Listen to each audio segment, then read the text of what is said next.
Hey guys, welcome back to the channel. Behind me I got a 98 Dodge Dakota 2.5 liter 4-cylinder with a manual transmission, and today we're going to be replacing the thermostat. Now the reason behind the thermostat being replaced is that this truck overheated a few times and the customer just wants to replace it because it's been a while and it's cheap insurance, so why not? And before we go ahead and begin, guys, if you guys haven't subscribed to the channel, go ahead and hit the subscribe button down below and definitely smash that like button because it helps the channel out. With that said, let's go ahead and get started on today's repairs. So before we go ahead and start on this job, I do want to mention that the way I filmed this video, I didn't remove the serpentine belt originally. As it turns out, you have to be able to reinstall the housing. So a little bit later on in the video, I show you how to remove the belt and put it on. If you want to know how to do it beforehand, you can skip forward to the reassembly part. But I will show you here really quickly what you need to loosen up to get your belt off the truck. If you do it initially right off the bat, it's probably a little bit easier to install it and remove it. Otherwise, you can do it the way we did it up to the point where it came up for installation. But let me grab you guys and just give you guys a quick heads up here. So if we're looking at our engine bay, and it's kind of difficult now because the hose is in the way, but we have this pulley. You're going to want to loosen up this bolt, and then just about right here, let me see if I can get the camera in there. You will see this bolt.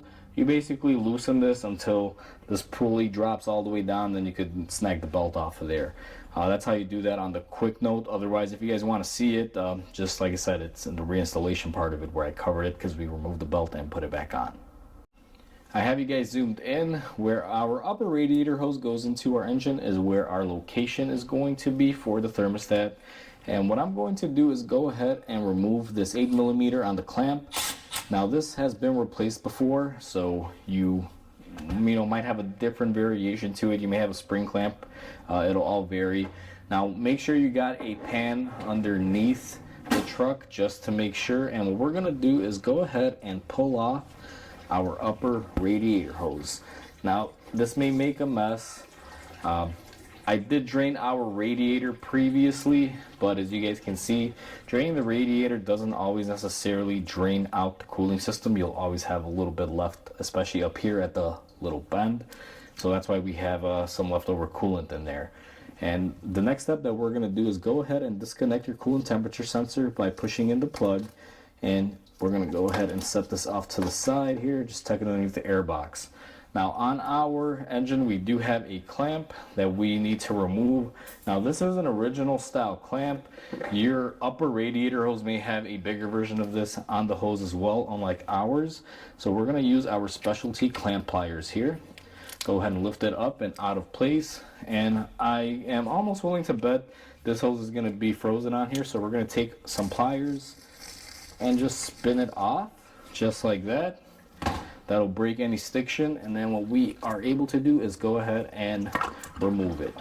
Now this is our heater core hose. You guys just heard all that gurgling in there. It's pretty much letting loose because it's under a vacuum. I want to say because right now the truck is currently in AC mode, that's why you hear a little bit of gurgling, just because of the difference in pressure. So with that all done, we are ready to get our thermostat out. So let me go ahead and grab some tools and let's show you guys how we do this. So there's going to be two bolts to remove. We have one up here, one that is tucked right up here underneath the belt. Now you can remove the belt if you'd like. However, what I'm going to do is go ahead and just take my socket and just position it on there like that. You should be able to get some clearance. The tensioner will adjust for you. And in order to remove these bolts, I'm going to be using my Milwaukee 1/2" impact, or 3/8 impact I should say. It's a ratchet style. So we're going to go ahead and remove our bottom bolt. Now the belt is kind of interfering with this, but we should be able to get it off just like that. It's a very short bolt and this thing is pretty rotted up. Water must have gotten on the threads and caused it to rot up. So we'll clean that up before we reinstall it. We're going to go ahead and remove our upper bolt. Now this one is a little bit longer. I'm going to have to remove my extension here and go ahead and take it off. And you guys can see these do rust up a little bit because they do kind of sit in the cooling jacket area. They do have some issues. I'm going to make sure I got all of my bolts off, which I did, and this should pop off just like that. Now, I will be honest with you, I'm not impressed. Whoever was in here servicing this thing before clearly screwed up, but this cooling system is also kind of in turmoil. I did previously recommend the customer flush this stuff out, and to no avail. They just said, we just need to get by on it. So you guys can see there's a little bit of rusting in here. It's actually not bad if you look inside the engine. Just, I'm assuming at one point in time this engine must have just had straight water in it, or maybe someone just poured water in it just because it was leaking. The radiator had similar sediment in there. Nothing you can really do when you get to this stage. You can try to clean it up, but it's not always 100% perfect. Now that we have everything out of the way, I'm going to take a razor blade and start cleaning up most of my area here, because we got to try to get the best surface possible. And I'm going to follow up that cleaning with my die grinder and a little whiz wheel attachment to clean it up. But for the meantime, what I'm going to do is just take my razor blade, get rid of any of the larger chunks here. Be careful not to get them inside the engine bay. Now, I'm not too worried about getting the engine bay dirty because I will be rinsing off this whole engine, but try to do your best. Clean off as much of the material as you can. I initially just like doing this with a razor blade. Gets off all of the larger chunks, and then I'll come in here with my whiz wheel and clean everything off. And we're not looking to really remove any material off the actual housing. We're just looking to get any gasket material off or any silicone. Looks like someone who previously might have worked on this used a little bit too much silicone, where you shouldn't even really have to use any, to be quite honest, but they did it overall. Now, we're going to be cleaning both of our surfaces. We're going to be cleaning this surface up here, and we're also going to be cleaning our engine surface. Now, most of the gasket is stuck on this side, and I'm going to be doing the same thing like I just showed you on our housing as well as our engine. So I'm going to do this off camera, guys, because it can get quite boring, and I'll bring you guys back in once it's all cleaned up. Alright, so I just want to take a second here and just talk about something that was done on this that is not right. So previously when we took it off, you saw that this gasket is what it takes. Now this has a sticky end. It'll help stick on either this end or that end. I believe it's supposed to stick on the top hat here, or the outlet. So what the previous person who had replaced it, you guys saw there was a bunch of silicone. If you ever have a paper gasket like this and you find the need that you got to silicone both sides to keep it from leaking, one, there might be something wrong with your surfaces if that is the case, if they're not cleaned correctly.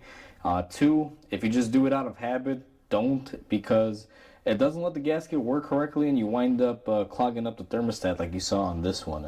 It was horrible. Not really a good thing. So I got our surfaces cleaned up. You can see this one is nice and clean, and so is our outlet housing. Now this one may be a little bit difficult. You may have to pull the belt off. However, I was able to get in there. If you do have to pull the belt off, just grab your tensioner and unhook the belt. It's pretty simplistic. Although for me, I really didn't have to. I was able to get my grinder in there, or my whiz wheel, and clean it up nice and even. So the next thing that we're going to do is I'm going to go ahead and attach this gasket to our outlet, and we are going to grab our thermostat and we are going to be installing it. And we are ready to install our new thermostat. Now, looking at our new thermostat, you want to pay attention when you took off your old one. If you happen to have a little, I guess you can say, valve up here, it's basically to relieve air from inside the block. Now, our engine does not have this. I looked at our old thermostat and it looked like it had just a little hole here, not an actual valve. However, the new style, I guess they omitted it. And I even called my part suppliers and looked at a few other thermostat manufacturers out there, and for some reason they just omitted that little valve on here. It's basically to get the air out easily as you fill up the system, which is not a big deal. So we're just going to go ahead and put our thermostat in here. It should go in just like that. Just push it in. And it's not really too complicated from here on out. You got to make sure it stays in its groove. Now you're going to need to grab your bolts and have them ready and on hand. And we are also going to take our housing with all our gasket material scraped off and cleaned up, and new gasket on there. And what I'm going to do is position this the way it would go, and go ahead and run the first bolt on there.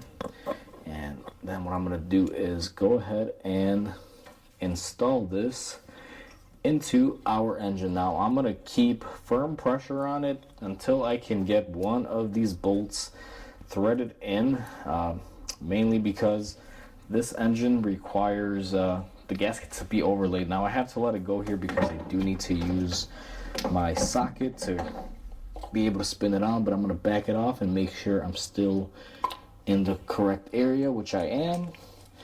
And now I'm just going to use my socket to spin it on. Sometimes you'll find that the threading is not the greatest on these. That's kind of typical, especially after so many years. This thing's a 98, so she definitely is an older car. Not really a bad thing.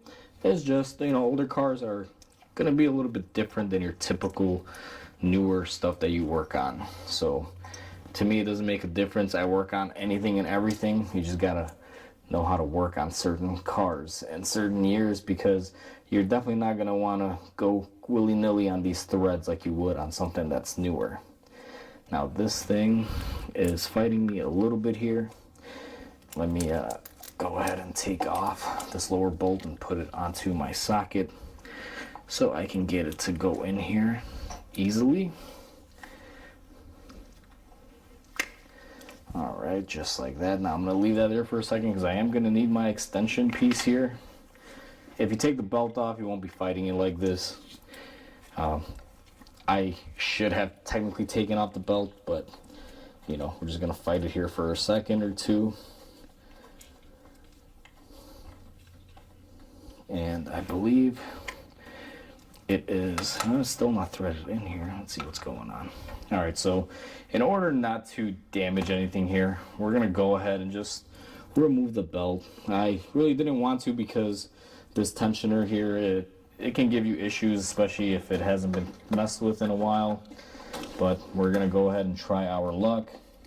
So ultimately, guys, remove your bolt.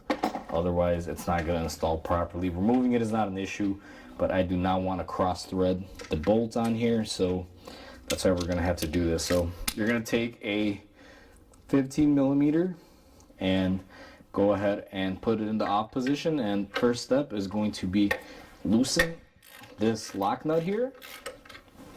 Once you loosen your lock nut, you're going to need an extension, and let me grab an extension here. And also I'm going to grab my gun and make this a little easier.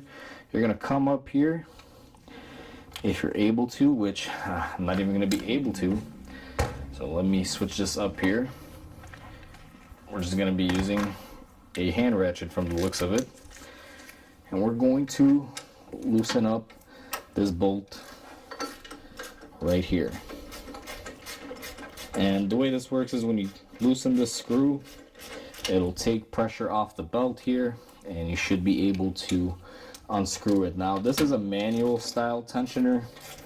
These are not the easiest just because it takes a while, and sometimes these bolts will get rusted out and you'll have a heck of a time trying to get this off.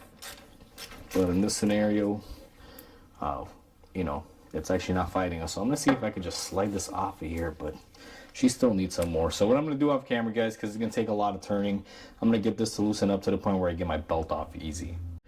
So about 3 minutes later, I came up with this contraption, a 1/4 inch. It's a little bit better to get it in there. And I'm going to slide my belt off, and we should be able to just take this off here completely, just like so. And now, what I'm actually going to do here is I'm going to back up this bolt because I want to make sure my thermostat didn't move out of place. So I'm going to back it up, and our thermostat is looking good in the correct orientation there. And then I'm going to thread my bottom bolt with my fingers here as much as it'll go. And this is how it works out sometimes. Sometimes you try to do the job quick and skip a step, but it winds up biting you in the butt. Now this wasn't horrible. This is just a small thing here, but sometimes it can be worse. So what I'm going to do is use my 1/4 inch drive impact just to snug up my bolts here. And once I have that done, I'm going to use my 1/4 inch hand ratchet to just tighten these up. These don't require a whole lot. Do not strip them. You can follow torque specs. However, working on these older engines, I started off working on these quite a few years ago, so I'm kind of familiar with what stuff should feel like, and that right there is nice and tight. I like using a 1/4 inch ratchet because that way you don't run the risk of breaking them. If you come in here with a 3/8, you can snap that head off pretty good. And what we're going to do next is go ahead and route our belt. Now our belt did get some coolant on it.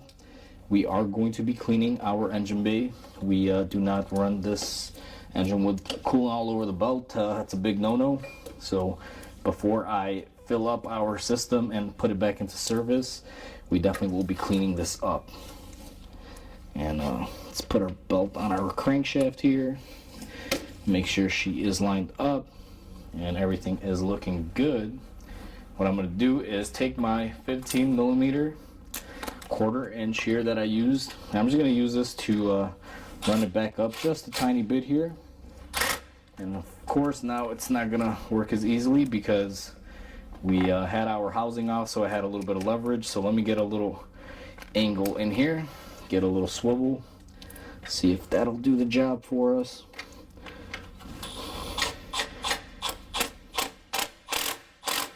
Now you don't want to get too crazy with this. They do make belt deflection gauges that you can use to get the right amount on here. However, I like the old school Trident way, so I'm just going to do this manually and see what we come up with here. And this is how I used to do it back in the day. Now keep in mind, I'm not really a really old tech out there, but still, I ran into quite a few of these. Now that right there is about right for me. I'm just going to give it another couple turns, and I think we should be good. And if we have to adjust it back out later, we will. So we're going to go ahead and tighten our lock bolt here. Just like so. Just snug it up. Don't go crazy on it and breaking it. Now we should have did that right from the get-go. The only reason why I didn't do it is because I thought this would be seized on there, but we were able to get by. If we didn't remove it, you wouldn't be able to get that bottom bolt on there. You would wind up cocking it sideways and possibly stripping it. So, you know, just be mindful, make sure you do that. But either way, now that we have it back on, what we're going to do is take our connector, go ahead and install our electrical connection back into place. We're going to take our heater hose and run it back into our housing here. Now our clamp here is a little sideways. Let's get that in correctly. And once we have that into place, we are going to use our special pliers and run it back right where it should be. Make sure you phase these away just in case someone comes in here, they don't scratch themselves if you're sticking them outward. Alright, I'm back. I had to cut that clip off really quick because you guys heard the sirens. It could have been a cop or an ambulance, I'm not really sure, but you know, that's Chicago for you. We hear sirens here quite often. But either way, we left off with putting our heater core hose back. Now we're just going to take our upper hose and install that as well. And once we have that into place like that, we are ready to go. Now we're going to hand tighten this with our 8mm. Again, don't get too carried away. Very, you know, simple to over tighten these. So let's go ahead and start it off. Now if you use the impact tool, I believe, like I did, you will loosen it way too much. So it takes a couple spins. Now I don't like the orientation of this. It seems like it's too close to this metal line that's back here. Let's see if we can get this to reposition. You always want to be careful. You'll run into stuff like this where, you know, if these clamps are rubbing onto that hose, it may create a problem. So I'm gonna have to switch my tool here. I gotta open up this clamp quite a bit to get it to spin. So now that we have that, okay. All right, let's get it positioned back up. Couple hits there and we stop. Don't over tighten it. The reason why I moved it, you guys see this hose back here, this clamp was cutting it kind of close, just in case they rub on one another and create a leak. I don't want to risk that, so I loosened it all the way, moved it a little bit, and you guys saw what I did there. Pretty simple. And we're gonna go ahead and just hand tighten it, and right there we are fairly good. And we are pretty much done with our thermostat. Now what you'd want to do here is do a pressure test, make sure that it is operating correctly if you're able to do so. Otherwise you would go ahead and drain out whatever remaining coolant is in there if there's any, which is what I'm going to do. I'm going to loosen that bottom hose and just make sure there's no coolant left over. Once we have that done, we're going to go ahead and top off the system, fill it up, and call it a day, and we are all set and done. Alright, so we are all set and done. That's how you replace a thermostat on a Dodge Dakota with a 2.5 liter. We ran into a little bit of issue with the gasket because people previous to us who had put it on smeared a bunch of silicone. We were able to clear it up. Went ahead and did my pressure testing. Everything is phenomenal. It's holding pressure. All I got to do is bleed out the cooling system, and we are pretty much done with it. So I just want to say, you guys, if you guys haven't subscribed to the channel, please comment, like, and subscribe because it definitely helps the channel grow. Hope you guys have a wonderful day, and I'll catch you guys on the next video.